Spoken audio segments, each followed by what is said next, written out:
Ladies and gentlemen, thank you for tuning in to this week's edition of Stop, Look, and Listen. I'm your host, LeTroy Gardner. This week, we have a brother that blends smooth grooves of jazz and gospel. He's a musician, songwriter, guitarist. He's a real estate mastermind.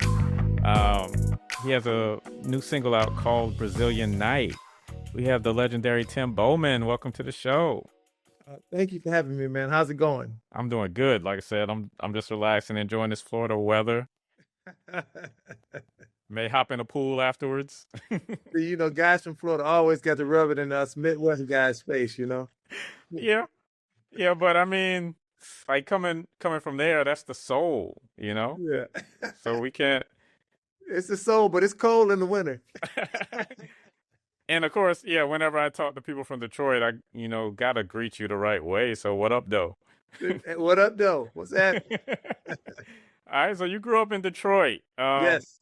City with such a rich history when it comes to gospel, the mecca of gospel, the mecca of soul, hip hop, jazz. Like just talk about that atmosphere, like growing up with such a musical hotbed. The thing about growing up in Detroit, you don't know it in the beginning, but as you begin to learn, there's so many people to learn from. Then you get older, then you realize everybody can play. Everybody can sing. You know what I'm saying? Mm-hmm. Everybody can write beautiful songs. And every church on every corner, and there's a lot of corners with churches, there's somebody in that church that can be a professional musician or a professional singer. It's just talent everywhere. So, you're always learning from so many different people that's in close proximity of you. So Right. that was one of the advantages of growing up in the city of Detroit. Uh-huh. So like just take us behind the scenes of that experience where you're just going to churches and you could see the Clark sisters, or you Yeah. could see the Winans, or you could see Commissioned, Yes. or you can see your sister. Yeah. Well, we'll start at the sister part. We grew up in a church in a city that's like 2 blocks outside of Detroit. We lived in Southwest Detroit, and we could walk to church. Mm-hmm. And by the time I came along, my sisters, I had 2 twin sisters. One was playing organ from the church at the church, and one was the choir director. Then you had Vicky, and I had 8 sisters, 4 boys, and all of them but one could sing. So they were all just ensconced in the music department. And I remember this guy from Toledo, his name was Michael Features. He came to the church one day and he was playing the guitar. He's visiting. And I was just, like the preacher was over here preaching, and I'm over here looking this way. The preacher was back here preaching. I was just so taken away with the guitar. I wasn't paying attention to nothing he was saying. And I was just a little kid. And just so happened he took a liking to one of my sisters, Carlene. And so he would drive down from Toledo, which was like 45 minutes away. And every time he would come over, I was like, "Hey man, show me something on the guitar." I was just a little boy. Uh-huh. And he was like, "Man, get away. I'm trying to talk to your sister. Get out of here." So I said, "I tell you what, if you show me how to play the guitar, I'll leave you alone and let you talk to my sister." And that's how I got my first guitar lesson. Wow. So did they end up married, or what? No. I mean, it stayed long enough so I can get the basics. Uh-huh. So with a family full of musicians, Yes. you pretty much had to find your niche, and that was the guitar? See, the girls had to sing and lock down. Uh-huh. You know what I'm saying? So I had to find my way in. And then once I started learning a few chords, it was, they could forget to sing, and I was never going to get any singing time. It was, "Tim, go get the guitar and, back us up." So that's how that happened. The girls had to sing and lock down. So, I was just the backup man from the beginning. And that's how it started. And then I started playing in church, and I learned how to play in church, and I learned how to play by ear. And when I was 18, I won a scholarship to the Center for Creative Studies, Music and Dance in Detroit. And that's how I learned jazz theory and classical theory and learned how to read. Uh-huh. That's how I started. Okay, great. So did the Bowman family have their own band, or or group or? We had a group at the church. We called what was it called? The International Deliverance Singers. Uh-huh. That's what we were called at the church. And that's how we met the Winans. The Winans used to be the Testimonials, right? That was the name of the group. Mm-hmm. The Testimonial Singers. It was Marvin, Carvin, Ronald. I'm trying to think of the other guy's name. It wasn't Michael at the time. They were the Testimonials. And they were having their annual concert, and they asked our church group to come over and open for them. That's how we met them. That's how Vicky and Marvin met. Mm-hmm. And then from there, we all, we became friends. They had a big family. We had a big family. Howard Smith was the fourth guy. Howard Smith. That was the Testimonials. And so we were all friends at this point. And then Andre Crouch started his record company, Light Records. And Bill Maxwell was the producer, and they heard the Testimonials record. That's how they got the record deal, their first record deal with Light Records, through Andre Crouch. He brought them on. And that's what song was, the main song was Question Is. That was the hit song on that record. And then that's when they went from the Testimonials to the Winans. Said, I don't know how Howard was out and Michael was in, but that's what happened when I got the phone call. The Question Is, it just started taking off nationwide. It had just like transcended gospel. It was on R&B. It was huge. And they were saying, we putting a band together, and would you be our guitar player? And that's how I got started. Yeah. With the Winans, yes. And then Vicky and Marvin married. Okay. So, the 80s, early 80s, to me, that was kind of when like black gospel skyrocketed. Yes. And you had a front row seat to it. Right. I seen it all. I seen it all change. I learned the music business the hard way. Uh-huh. I learned it the hard way. And it's now that you brought that up, I was front row. That's when gospel music came from just being, okay, it's good enough for gospel, to just being polished, really polished product. You know what I'm saying? Just as good as anything on R&B, pop, or anything else. Mm-hmm. And Andre Crouch started that. And from that point on, everybody was, okay, we have to sound just as good as that. And that good enough for gospel moniker was just dropped. Because, back in the old days, you would hear a gospel record, somebody in the background coughing, it's like, but it was good enough for gospel back in the old days. But now that whole change of, okay, we need to sound just as good sonically and professionally as R&B. And Andre Crouch kind of ushered all that in. And then that's when the whole thing just, it just took off. And I watched all of it as a little kid, 22 years old. So was there a lot of backlash within the churches in Detroit when it came to, because I've seen the Clark sisters story, and heard rumblings here and there, like when they performed at the Grammys, and then obviously the Winans and BB and CC, they kind of had like contemporary gospel on lock. But how was that received within the churches in Detroit? Well, now let's be honest. Now, by the time the Winans came on, Andre Crouch was very popular, and he took the brunt of all of that.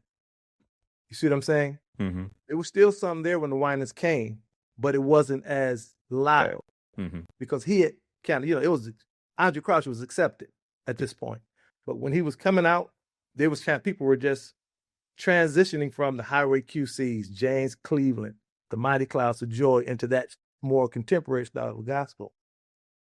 So he had taken a lot of the brunt, but still there was some, but it just wasn't as loud. And that's, then you just kind of push that to the side and you just keep moving. But there was that. And then, but, in every level, at every generation, there's always going to be some pushback. Well, we didn't do it like that back then. It's always going to be some of that in whatever we do in every age, so. Mm-hmm. All right. So like, you left the Winans, after what, 7 years. 7 years. It was, when I say I learned the music business, when you grow up as a musician, especially in the church, I never played in clubs. I went from choir rehearsal Thursday night to Traveling the World Friday. Mm-hmm. As a kid, didn't know anything. I'm thinking, okay, we're getting ready to be rich. They're big. It's the Winans. They're the biggest thing in gospel. But that's not how the music business works. So, we're traveling, and as a side man, you're really not making any money. Right. And you start to learn after a while, okay, this is not what I thought it was going to be. But musically, we had reached, you reached the highest point what you dreamed about. You practice to be at that level, and you're there. But now you're learning the actual business side of the music business, right? And when I say I learned the music business the hard way, that's what I mean. The popularity and fame was not matched with the money, but life still goes on, and that's how I got into real estate. Okay. Yeah, and we're gonna go deep into you having the master class and just the way that you've been able to generate other revenue streams outside of music. So Right. yeah. So then after the Winans, and when you're we wanted to raise a family, and you're on the road that long, and it's when I say we were in the airport like sometimes 3-4 days a week, just moving. They're the biggest thing in gospel, and that starts to wear on you. You're married, you got a family, you want to start a family, but you don't want to bring a family into the world, some kids into the world, and you're not having the finances or the resources to give them the life that they need, so that stress built on me. That just wore on me after a while. After 7 years, I said, I need to do something different. And that's when I left. Mm-hmm. So from the time of leaving to launching the solo career, you were focused on starting a family and building streams of income. Okay. And then I'll say about 4 years later, my wife said, we were playing in church. And I think after church, I think I was in my late 20s. After church, our musicians play all the time. We just playing some music, and my wife was listening. So we get home that evening. She says, you need to do your own record. By this time, I'm just burnt out. I'm happy. I've seen the world, been around the world. I'm happy. And she came back to me around 6 months later and said, you need to do that. I think you need to do your own record. And I did a record. But what happened was, all the things I learned from being with the Winans, learning the music business, I applied to that about owning your own masters, owning everything that you have. You're the production company, you're everything. So the first record, and I'll just be honest, I had no idea it would take off like it did. And then here we are today. Right. Mm-hmm. All right. So 40 years in the music business. Like, what still excites you about making music? Creating. I love to say, okay, here's a song. Wow, I like that. Here. I like it. To me, a song has to move me with just me playing it.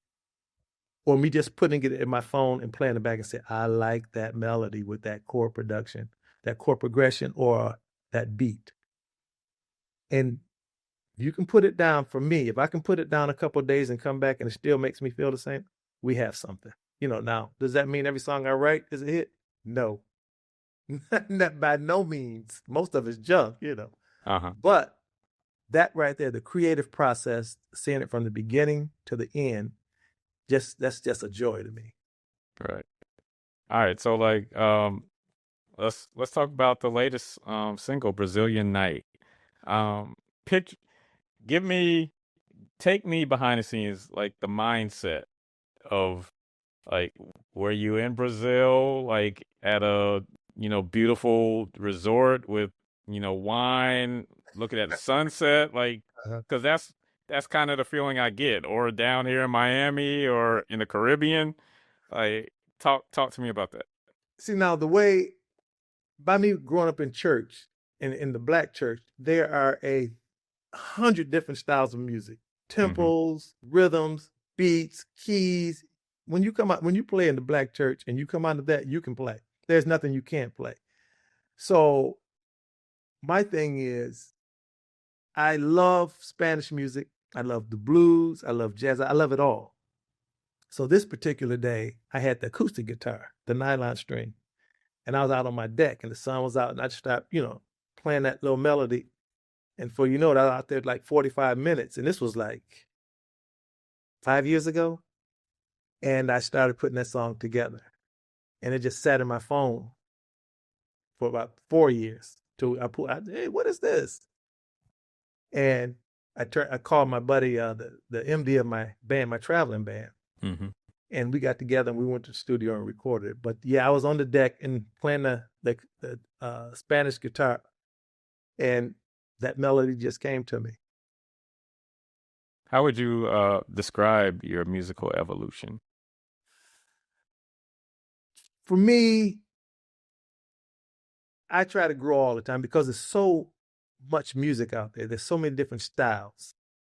I could play the G major scale, give it to another guy who's been playing 2 years, and he'll make it sound entirely different than what I just did, because everybody has their own DNA.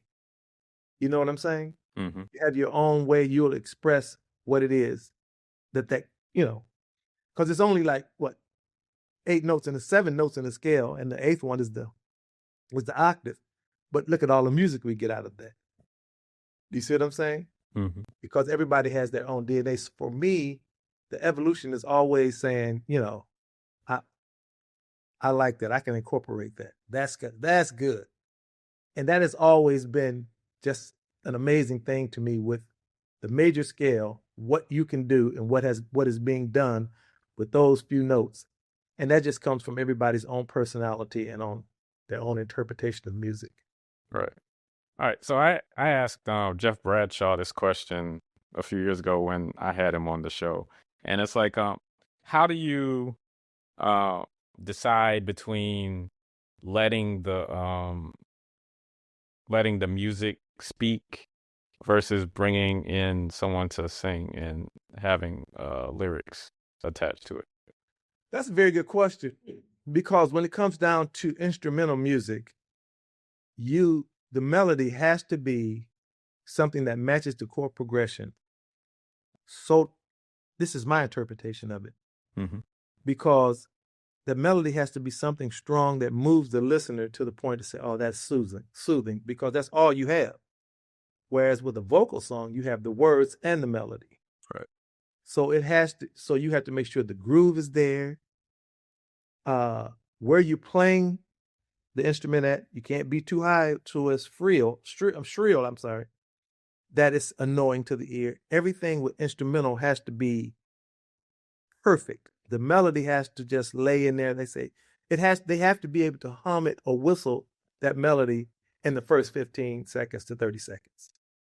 Because it's instrumental. There is no words that's talking to you. It's just straight music, and it has to reach you at a certain place for you to enjoy it. So you really have to pay attention to those things as opposed to vocals. Now, there's some songs that I do have that we do convert into vocal tunes. Mm-hmm. And some, they don't convert well. But there is a version of Brazilian Nights that's recorded that is vocal. That'll be coming out in the next 6 months. It's already recorded. You gonna divulge the singer? Oh, yes, a guy named Kenny Watson here Okay. in Detroit. Just a phenomenal singer. Okay. Phenomenal. So that'll be coming out in the next 6 months. That's already recorded, sitting in the can. Same All song. right. Yeah. All right. Yeah. Like I said, it'll make you want to like relax. Yeah. Oceanfront or salsa dance a little bit. So like we talked about like creatively what keeps you inspired. I know you did an 80s album, like doing your recreation of Sarah Smile, Careless Whisper, Through the Fire, and many more. Like, how do you approach remaking classics like that? Carefully, because they're already hits. People grew up with those songs. It was funny when we got through with that record, and it came out. I had so many people reach out to me saying, "Oh man, that's your best work ever." I'm like, "Okay, that's your best work ever." I know where I was when I first heard this song. I was in the 8th grade here. I was just in kindergarten. I just graduated. And they would just name every song. So when you're doing a song like that, that's a hit. If you listen to it the way I'm playing it, it's identical. Mm-hmm. You see, it's identical to what the words were or the melody of that particular song was. We talked about it. Let's keep it as close as possible because these are hits people love already. Why would we try to interpret or, invent the hit wheel all over? These are massive hits. And I think that's one of the reasons it was so successful. How hard was it to select the songs that you chose? Tough. It was tough because there's so many hits in the 80s. Right. It's a lot of them that I wish we could have recorded, but you only can do so many. Uh-huh.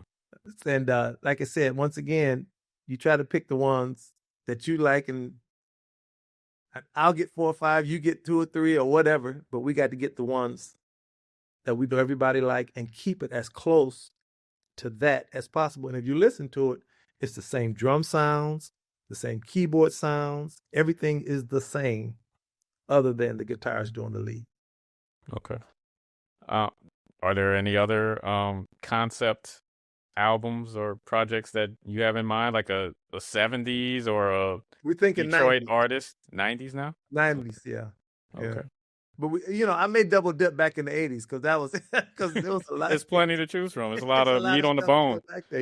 Yeah. And it was well received. It was very well received, and I was happy about that. Uh-huh. I meant to ask you when we were talking about your upbringing. Were you in a household where you and your older siblings were allowed to listen to secular music? No. It was gospel and gospel only. So, like when I say we were in the church, we were in the church. Mm-hmm. So you know how it is, no, y'all not listening to that. Don't bring that in here. That's the devil's music. I totally get it. When You know what I'm saying? You're in church pretty much 5 days a week and on weekends all day. Sunday morning, Sunday school. It was Sunday school, 12 noon service, Bible study at 6, and 7:45 service on Sunday. Monday was young people's meet. Tuesday was service. Then Friday. So we, 5 days a week. Yep. Yeah.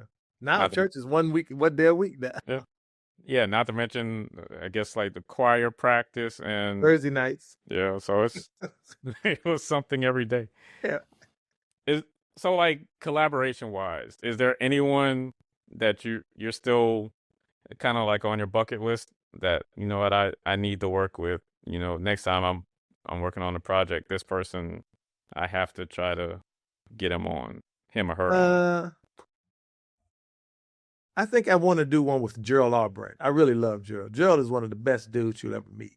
Mm-hmm. A good friend of mine, and maybe I know Peter White and I got close to doing one, but I got sidetracked. I think it just never got, we had the song, but we could just never get together to put it together. But I think the number one on my bucket list right now is Gerald Albright. Okay. Because first off, he's just a phenomenal person and one of the best saxophone players I've ever heard. Mm-hmm. Have you ever done Jazz in the Garden down here in South? No, I haven't. No. Okay. Mm-hmm. No. Yeah, you have to do it hopefully soon so we can check you out. Mm-hmm. So the thought of getting your sister Vicky, your nephew Mario, and your son, all 4 of you on a track together. That is a good question. I've never thought about that. Even though when we do talk, which is, when you grow up in music, you rarely talk about music. Right. At Christmas, the day is winding down. We're all sitting around the fireplace, just eating some leftovers. Then we start talking music business, Mm-hmm. And I don't remember that conversation ever coming up of us doing something together. That's a good idea. That's a good idea. So, well, how important do you feel it is for, I guess, siblings in the same profession to kind of not step into each other's lanes and, just keep business and, personal? That is it. That's always a good advice there. It's always business, business, and personal, personal. But we're such a close family Mm-hmm. that I think it would. I don't even know how much work we would get done if we were in the studio together, because there'd always be some kind of foolishness going on. You know what I'm Right. saying? Laughing and joking. Laughing and just cracking jokes and cracking on each other. But I think that is a good idea. That is a good idea. Well, have you recorded with any of them yet? Like Oh even your yeah, son? yeah. My son. All of us recorded together. Yeah. Okay. Mario has recorded with me. Vicky's recorded with me. I'm on. I wrote songs for Vicky. I think I'm on like 3 of her number ones. I'm on my records, my son's records. He's on mine. Yeah. So yeah, we record all the time. And just can't get all four of you. All in the same room. All right, so yeah, so let's pivot. As far as like how you mentioned, after you left the Winans, how you focused on, um, other revenue streams. So, you've been transparent about, just realizing early on that, talent alone wasn't enough to create security. Do you remember that exact moment where the mindset shifted? Like, was it a moment where he was like, yo, the weather was bad and a show was canceled, so you didn't get paid, or didn't have insurance, or like what moment? All of that led up. Everything you just said led Uh-huh. up to this right here. Like I said, when you're a side man, and first off, it's gospel. And at the time, there wasn't a lot of money in gospel. Still isn't. And I had been traveling at this point like 4 years, and just was not making the money. And it was becoming evident that I was not going to make the money Right. that I thought we were going to make, or the money we needed to sustain our family like we wanted to raise it. And it was starting to wear on me. And this particular time, because always, we get a sheet of all the dates that we're going to do, and then it's like 30 dates. We should call it the curse of the many dates, because 20 of those are going to get canceled. So all of that stuff, and you can't, when you're not working, you're not getting paid. And there was this guy, he was an insurance agent at our church. He came by one day to sell us some insurance. I'm like, man, I don't have any money. He pulled me to the side and said, man, if you're going to be in the music business, you need to have some passive income. Now, I'm still on the road at this point. I'm young. What are you talking about, passive income? He said, on the side, what I do outside of my real estate, outside of my insurance, I buy real estate.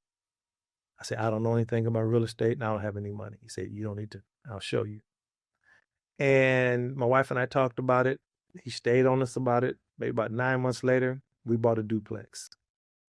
And 3 months later, we got a rent check. And I was like, whoa. And what I learned then is, okay, no matter what happens, people need a roof over their head. No matter what happens, you just got to make it nice that you make your mistakes, but I made all of my mistakes 35 years ago.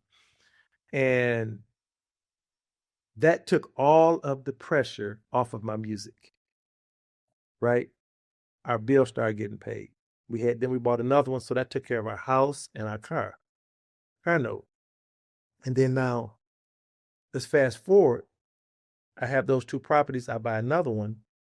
This is when the wife mentions, maybe, you should start your own career.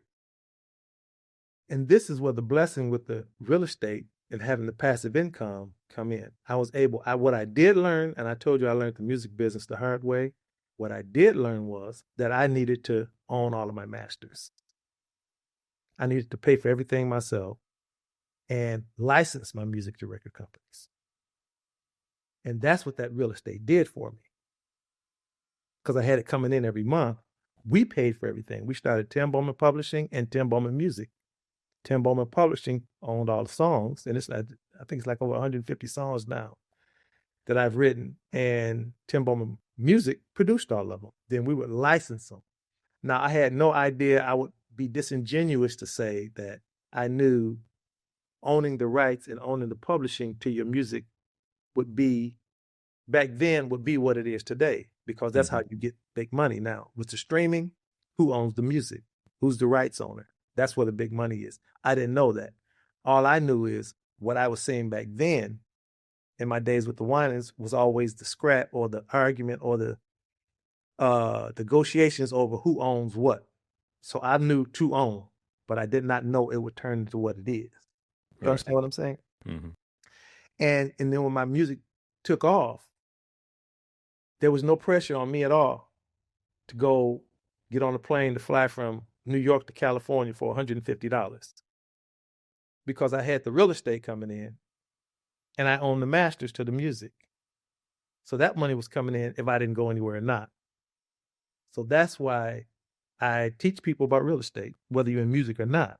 Have you something else coming in? Just 2 houses. Yeah. Pay your car note and your house note. Because AI can't do nothing about that. Can't touch that. And AI is here. And for musicians, take that pressure off of the music. Yeah. When I did that, I can tell you with certainty, my music career has just been a joy because I knew what it was for it not to be a joy. When I was struggling, wasn't making any money at it. Even though you achieved musically where you wanted to be at the highest level, but it wasn't fun because there's no money. You still have to eat, you still have a life, and you still have responsibilities.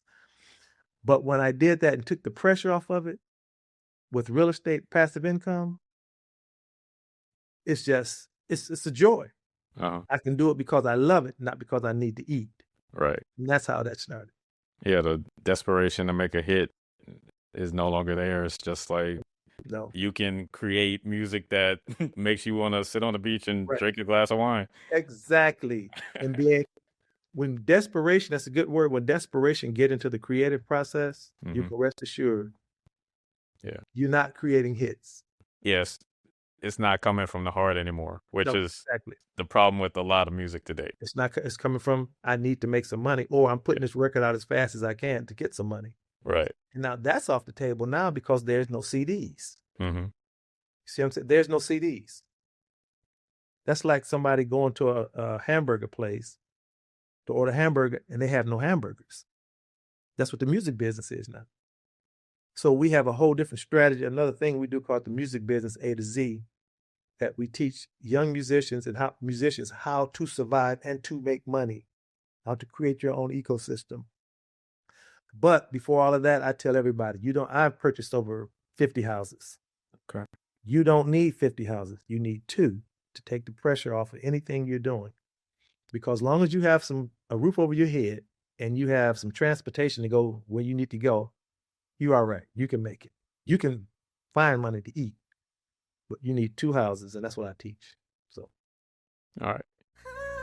Dr. Todd McLean provides periodontal and dental implant services in 2 convenient locations. They offer over a decade of experience treating patients, and appointments can even be scheduled in the evenings, weekends, or early mornings. Give them a call in Chapel Hill at 919-537-9774 or in Durham at 919-484-8338 or visit them online at gumsandimplants.org. So within your portfolio, I know when I was researching real estate a few years ago, like Detroit was one of the places where they're like you can get homes for like 30 to 40,000. So how many properties do you have in the backyard? And all of them. All of them? All of them. Detroit is hot. Uh-huh. Always has been. People look at Detroit because it has a bad reputation, but man, these people, conglomerates coming from all over the world buying a property in Detroit. And the way I teach real estate is to do it with minimal risk strategy, because you don't want to get into something and you don't know what you're doing and you can lose your money. So people that I teach, and I teach them how to do it minimal risk. You know what I'm saying? So you'd have to just do something ridiculously crazy to lose your money. Yeah. So, but Detroit is a good area. All of my properties have been in Detroit, and they've done well. Mm-hmm. So, like within the music industry, I feel like financial literacy is something that isn't taught or is kind of intentionally removed from the entire process of developing an artist. And like we've had a lot of cases of artists selling their catalog. Mm-hmm. How do you feel about that? Now, look, I want to get to that. What you said, financial literacy is the biggest problem. Mm-hmm. And I understand why, because to be an elite musician, it takes a lot of time. To get to a point, whether you're singing or whatever, it takes a lot of time and attention to what you're doing in your craft to get to the point where people want to pay to hear what you're doing. That's a lot of work. But you have to put, so I understand why people don't have the business literacy in music, because you put so much time over on the music side. But that is just a requirement.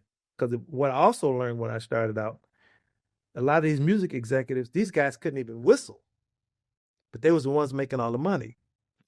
Because if you have to look at the music business, it's a business, just like the hamburger business is, the gym shoe business. The hamburgers are the medium to make money. Gym shoes are the medium to make money. Music is the medium for a businessman to make money. So now as a musician, you need to be the musician and the businessman. And that takes a lot of work, just as much work as you put into honing your craft. You need to put that much work into understanding the business side. Now, what was the second part? The catalogs. Yeah, artists selling their catalog. It depends. What is your catalog? How big is it? You know, if you got a catalog worth $30,000, you got to look at it in terms of, this is what I'm getting per month. My age. What is this monthly income I'm getting, paying for? Or you get a $30,000 check. After taxes, we'll say you're down to $23,000. What are you going to do with that? If you can't take that $23,000 and make it $46,000, then that $46,000 up to $92,000. What are you doing? Because you're going to start eating on that $22,000, and this is not coming in every month. Now, if you got a catalog worth $10 million, that's a different ball game. You see what I'm saying? Everything, not all of them are the same. Mm-hmm. I get called and offered to sell my catalog all the time. I just haven't found the one, because I know what I get every month, and I know what you're offering me. I just haven't found the one that I think would say, okay, if the right one comes, yeah, I take it. If it's the right one. So not everyone is cookie cutter. What is your situation? Right? You know, you sell your catalog, because some of these people selling for 50, 60 million. You take that. Take that. And go, like you say, go sit on the beach somewhere. Uh-huh. $40,000 is not beach money. $100,000 is not beach money. You see what I'm saying? Because if you're getting $100,000, you're getting some money coming in every year, and you have to look at it in terms of my monthly expenses. $100,000 to sell your catalog, unless you're just in a situation you need $100,000 to get yourself out of some trouble. That's a different ball game. But everyone has to be evaluated on a different, with different parameters, I would say. Mm-hmm. I hope that makes sense. Nah, it definitely makes sense. If you're like, I think, was it Justin Bieber's sold his catalog for like 300-400 million recently, then yeah, that's a no-brainer. You're still young, you're in your 30s, yep, and you're still gonna make more music. Yes, that's the thing. Catalog stopped today. I'm selling you from everything from today backward. Mm-hmm. Justin Bieber or anybody, everything. At 30, you can start all over and build that up again. Right. You can make Justin Bieber 2.0. Yes. At 30 years old, build up another $300 million catalog. Uh-huh. But is a $50,000 catalog sale beach money? No. Nah. That's pay off some bills, then what? Now the bills are within, paid off, and then you don't have your monthly income coming in anymore. Yeah, I was gonna say, with inflation and gas prices, 50,000 won't go too far. No, not at all. So Tim, tell me about the gift and the curse of being a famous musician that got into the real estate space. Was it, were people kind of like trying to hoard information and prevent you from coming in and locking down Detroit, or was it pretty No, much I wouldn't a say free that. lane? I wouldn't say no. I wouldn't say that. No, Uh-huh. no. I don't. I can't see a curse side of it. It has Okay. been a blessing. And I tell people before you join my community, your mind need to be right. You asked me a question, I want to tell you. You said the moment I knew that I needed to do something different, I had to drive, and it's like it was yesterday. I had got so worn down financially we just came home from, I think we did like 7 or 8 dates, and we came home, and I didn't have a lot of money, because we wasn't making a lot of money. And it was just my wife and I. I had to drive 30 minutes to borrow $5. That's when my mind changed. So I have to do something different. And that's when, shortly after that, that's when the guy came over, Henry Chapman, and was telling me about passive income. But when I'm talking to people now about real estate, or they come to me and ask me, I say, before you do anything, you need to know in your mind that you're ready to do this. Whatever it is you want to do, you have to have the right mindset. Like we're doing this, you're doing the podcast. This is something you're really passionate about. Because just sitting in front of the mic is not all this is. You have to put this together, the invitations, the editing, all that kind of stuff to make it top notch. So your mind is, this is what I want to do. And the same thing with real estate and with music. If you want to be a top notch musician, it takes a lot of work. And if you want to be in real estate, you have to say, hey, this is what I want to do. And more importantly, this is why I need to do. Because once you own that, that's something nobody can ever take from you. Nothing. And I tell everybody, one thing AI cannot do is put a roof over nobody's head. You can. And as long as you can do that, you can make money. And that's really changed everything. And that was the fuel for my career. And that's my grandkids and everything else. So. Yeah. All right. Talk about the Bowman League and the mission and how you're spreading this wisdom and mentoring. Now, you have to get on social media, and I'm not a big social media person. Yeah. I just, I barely get out on the stage to play, comfortably. So, but to have to make commercials, it's like, oh. And, but the Bowman League is, once you get into our course or our master class, whatever you want to call it, we meet every Wednesday night live, via Zoom, because you got people all around the country. Just to keep them encouraged, I look over their deals for them, make sure they don't make any mistakes. I do, if for out-of-state people, they say, they'll schedule, hey, I'm doing an inspection tomorrow. Can we do a FaceTime? I'll do a FaceTime inspection with them to make sure you're not buying anything you shouldn't be buying. And I keep them encouraged, let them answer all the questions. They can post their pictures. They can get into Bowman League. We have all kinds of courses. My wife has her financial books in there, retirement, credit repair, hard money lenders in there, and all this kind of stuff for people who really are interested in buying real estate. And one of the biggest things when we started was, you need to charge this amount of money. I said, I'm not charging nobody that kind of money, because the people I want to help don't have that kind of money. Right. You see what I'm saying? I'm not doing this for the money. I was telling Marlon, my manager, I had an epiphany about 2 years ago. I said, you're getting old. You need to pass some of this information on, and that's what this is all about. Uh-huh. And I understand musicians, and even I've had the career that I've had, and I thank God for my manager, Marlon McLean. I think he's probably one of the best managers of all time. He has managed my career and led me down a path that has just been, on the music side, I can't complain. I just cannot complain. I was telling him that out of all the success we've had, all the touring I've done, and all the records, we've had a great career, multiple #1 Billboard records. The most fun I have is when I'm just playing around, with musicians. We just all hey, let's try this. It's still fun. Just there. And I'm gonna coin it for you. Grooving and shaking. Grooving and shaking. I'm coining it. You were just when you're just grooving and Grooving shaking. exactly. That's grooving and shaking. That's it. No stress, no business. We just having fun. Uh-huh. Oh man, that's sweet. That kind of thing. Just grooving and shaking. Exactly. So I know the life of a musician. I know that life. I know what they're thinking.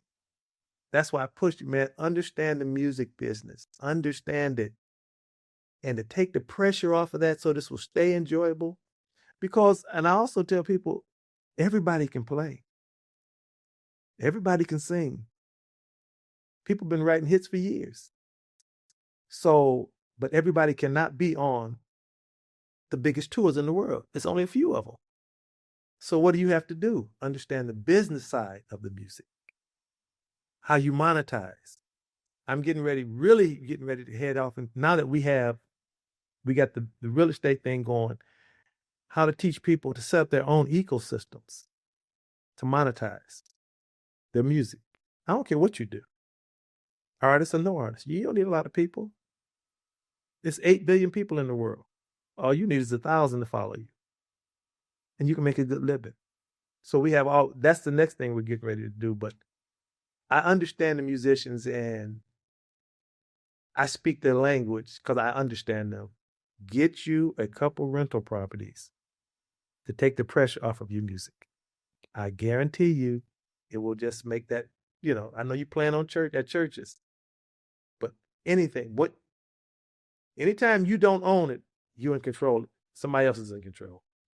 When you own it, you're in control. So I understand that. Like you said, the moving is shaking. So I understand musicians and I understand where they're coming from. And a lot of them don't see.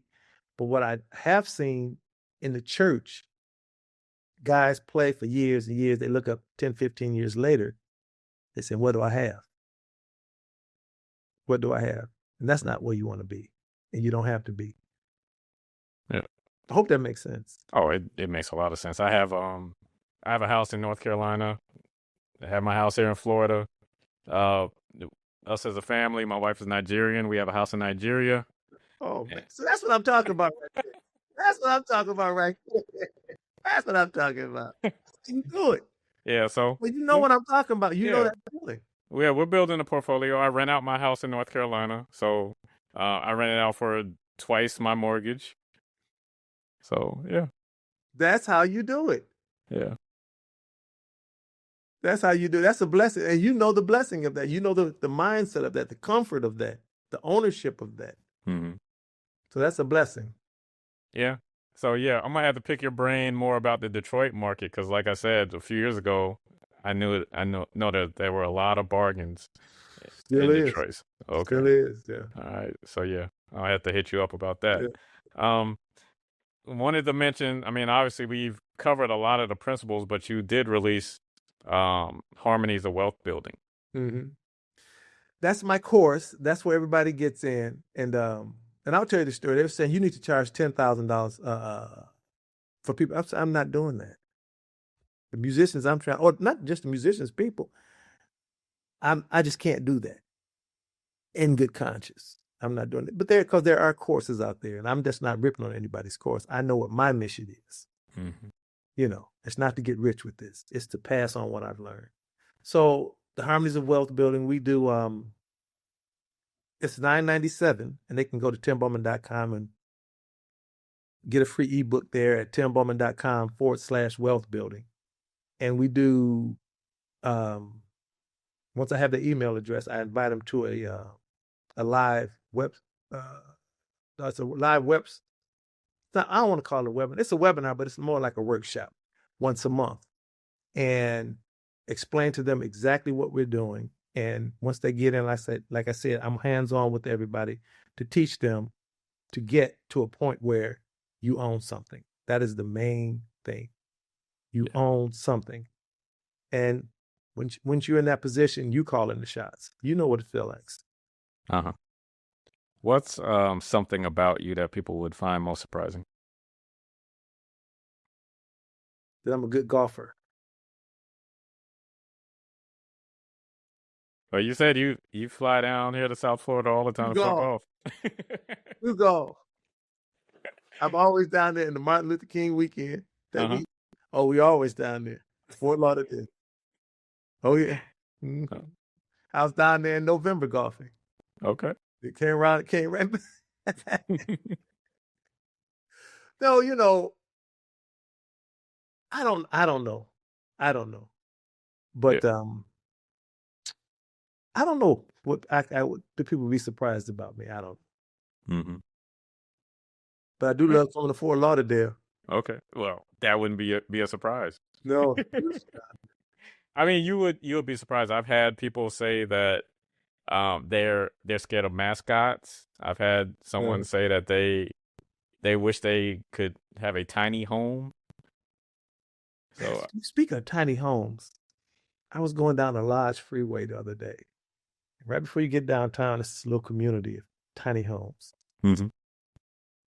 When I say tiny, they look so nice. But when I say tiny, I'm like, how do you live in there?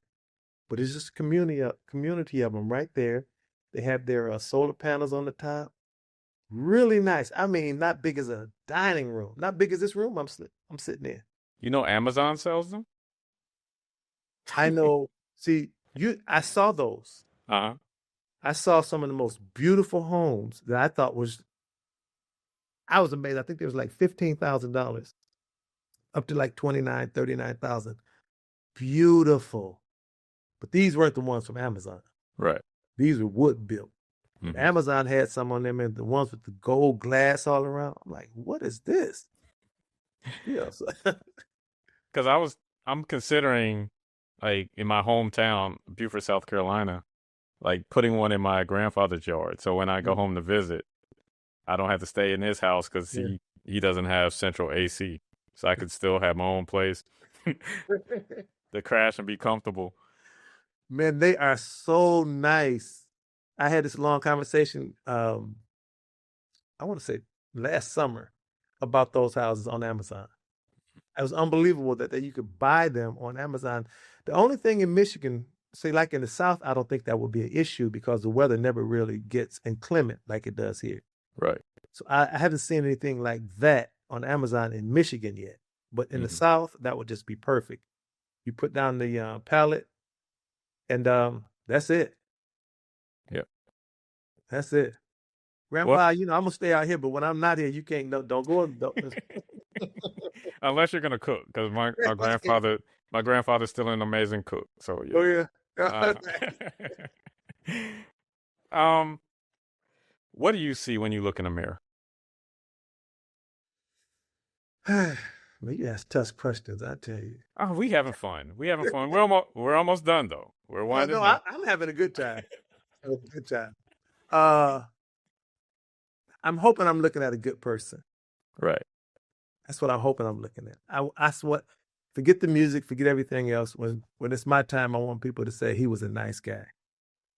He was a good husband, a good father, good grandfather, and he helped me out, or he did something that helped further my life. That's what I hope I'm looking at. Right. Do you learn more from your wins or your losses? Losses. You don't learn anything from your wins because you just all you know is you did it right, but you did it right because you did it wrong some other time. You learned. You see what I'm saying? So, or you can circumvent the losses by getting with somebody who know what to do to show you how. Because the Bible says in the multitude of counselors there is safety. So, but you learn, okay, I shouldn't say you don't learn from your wins because you do. Okay, you can say, we won today. Mm-hmm. So this is how we're going to continue to do it. But you learn more from in my view, I will never do that again, Right. And there's no wiggle room. Whereas in a win, there can be a little bit of wiggle room. Maybe we don't have to do it exactly. But you lose and you lose hard. No, it's a definite. We're not doing that again. So. What do you feel is your magnum opus? Do you feel like it's a particular song, or do you feel like it's like your contribution outside of music when it comes to financial literacy?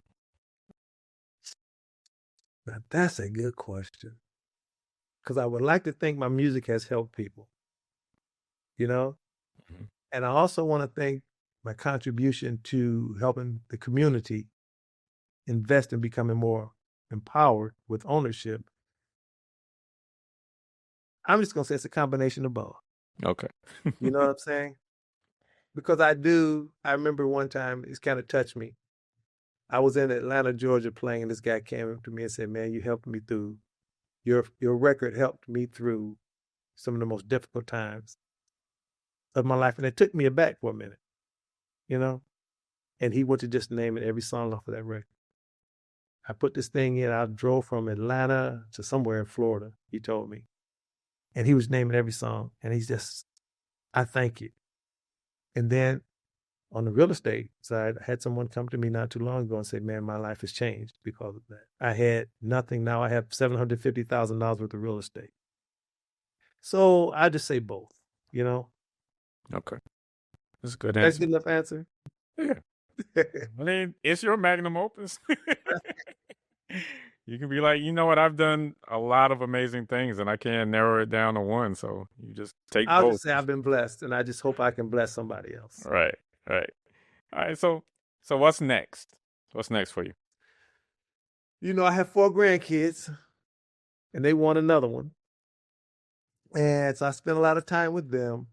But you know what? You know what's funny? You never take, as you're moving forward in life and you got your foot, the pedal to the metal, you never think. It's always a go, go, go. Yeah. And when I took the pedal off the metal a little bit, that's why I got into trying to teach music and real estate. And then, you know, we're going to cut back on my traveling schedule. So we won't be traveling as much. You know, we've been blessed. And then you get bored because that's all you know is going full steam ahead. And I enjoy full steam ahead. You know, so what's next? I'm putting the pedal back on the metal. And we going full steam ahead again. Buying real estate. I was talking to my real estate agent yesterday. Find me a couple more houses to flip. Marlon and I, like I said before, Marlon is one of the best managers in music. And we have a whole new strategy of what we're doing now, of how we're releasing music, how to, we call it the brute force, how to make streaming financially successful for you. Yeah. And I'm glad you brought that up because it seems like you've shifted away from putting together full-length projects and you're, I guess, releasing loosies, like singles, yes, one at a time every couple of months or so. Is that strategic? Strategic, yes. Because you have to look at it. There's no CD sales. You have to just look at that. And this is something we talked about, I want to say 7 or 8 years ago, that we're going to have to start pushing streaming, you know. And then when you start looking at the analytics, this is part of knowing the music business. The analytics tell you everything. That's why they're there. That's why TikTok, Instagram, Facebook, all of these places have analytics. And when you, back even before CDs were obsolete, you can look at iTunes. You release the record, come back 6 months later, which ones are anybody playing? You got 10 songs, 7 of them nobody ever listened to. The 8th one, a little bit. The 9th one, then the 10th one is the one that you push to radio. So why are you spending all of this money down here on these ones that's not doing anything? So then that was it. That was the analytics, let you know what you're doing or what you need to be doing. And then CDs went away. So what we do now, we just go, Marlon came up with a strategy because I have just a boatload of songs we haven't released. And you have to categorize them. Okay, is this one we're going to put money behind, go to full-blown radio marketing with video, or this next level of maybe a B song? But in streaming, a B song can turn around to be a hit. Can be a hit because the song that started all of the big algorithm push that I have in streaming is a song that we never put any money behind. It's called Soul Dream. That thing has over almost 12 million streams now. We never put a dime behind it. And then that algorithm saw that and just started taking all of my songs. All of them. So when you think a song is not a hit, according to what's on radio, streaming is a different ball game. because radio is in the town you're in, or maybe in the country you're in. Streaming is all around the world. You see what I'm saying? Mm-hmm. So we release stream songs that we hadn't planned on really putting a full campaign behind. We release those songs to streaming, and they just take off because you got the world now. That's 8 billion people. That's 8 billion, as opposed to 330 million in the United States. Right. So that's a strategy, and we call it the brute force strategy. We're just gonna keep putting them out there, because the next thing an artist needs to know is, at some point, there is going to be an adjustment in these streaming platforms paying more money. It's going to be a cleaning house of how much AI is on there, and how much these platforms are going to start paying. And all you need is just another increment, because now you're reaching the world. That's what you have to look at. You have so many other people have an opportunity to hear your music. Yeah. All right. Before we wrap, I wanted you to obviously plug where we can get the workshops, where we can join the Bowman League. Obviously, all of the music. Feel free to plug, and then leave us with a parting shot. Any special message for young musicians that are watching this interview, and just a tip on how to navigate this industry, the music industry. Okay, first on the you can reach me at timbowman.com on all the platforms as far as the music, and as far as the Bowman League and the real estate, you can go to timbowman.com. And you can go to timbowman.com/wealth building and get this free ebook I got for you, and it'll show you how I started as a young musician. And then that way I'll have your email address, and I can kind of keep you abreast of what we're doing. Or you can just go look at the videos at timbowman.com if you want to join without, listening to the workshop. So that's how you can get to the harmonies of wealth building.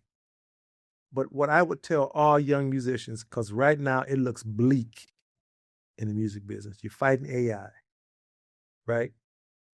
But Marlon and I have talked about this, and I have a workshop we're working on now. It's called The Sovereign Artist. And what it's talking about is you have to be your own ecosystem. Somebody likes your music. I don't care if you're a bass player, drummer, whatever, singer, artist. You don't need 1 million followers. You just need to own the ones that you have. You need to provide them something that they say, I want to be a part of what you're doing. And they come to your website. You can look at Spotify. I mentioned Spotify, Apple, YouTube, Instagram, TikTok. But what is the likelihood of you getting 2 million people on TikTok? It's slim, to the point where you can make that kind of life-changing money, as opposed to you driving people to your website. You only need 1,000 at $19 a month. When they get to LeTroy's website, it's an experience. Oh, I will give this guy $19 a month, because when I'm here, I love it. It's 8 billion people in the world.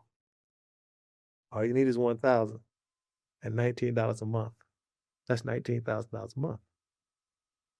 So it looks bleak.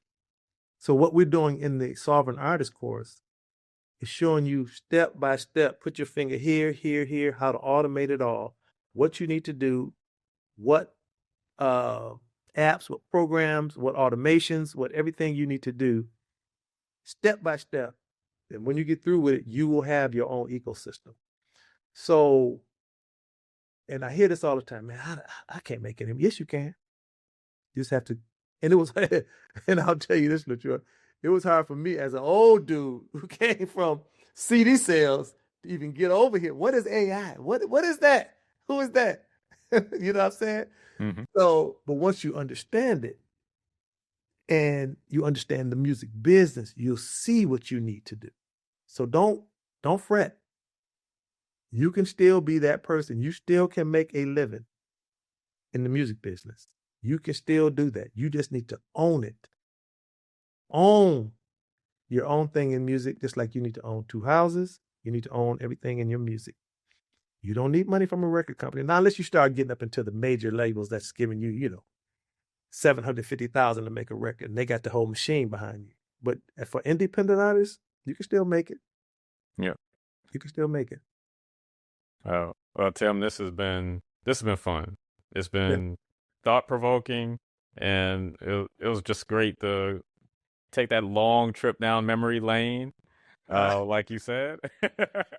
And then, I'll say like the theme of the day is to it's kind of like both sides are eating off of each other. It's like your passion is fueling the opportunity for other revenue streams, but then the revenue stream allows the passion to remain in that same iteration, where it's not becoming, creating art for the sake of creating art. It's creating art, with a purpose. I couldn't have said it better. So if you're going to be, and to that point, just a quick point, if you're going to be in the music business, you know what it takes to be good. Always compare, is my music as good as that one? Do my CDs sound as good as that one? Does my mixes sound as good as that one? Because the guy around the corner is doing it on 10. You need to do it on 10. Lay the foundation before you jump out there and then realize I don't have anything under me to support me. Lay your foundation with passive income streams. Then you build on top of that. Then, like what you said, that passive income fuels your passion, right? And then that passion always become a passion instead of a chore. I was there when that passion was a chore, and I want to say, but after 3 years, I realized this is a chore. But it was another 4 years after that before I can just walk away. And like you said, it's just they work together. They work together, and I'm a living witness. It is one of the most joyous trips through life when you can do what you want to do and don't have to worry about and depend on anybody else. Right. All right. So I'm not going to keep you another second because you got more houses to buy. I'm going to the golf course. Okay. Well, yeah. Play some golf too. But yeah, thank you for You're such a good guy, man, and an excellent interviewer. Oh, this was fun. Like I said, this was almost like we were on the golf course talking business strategies. All right, Tim. But yeah, for Stop, Look, and Listen, I'm your host, LeTroy Gardner. See you next week. Peace and blessings.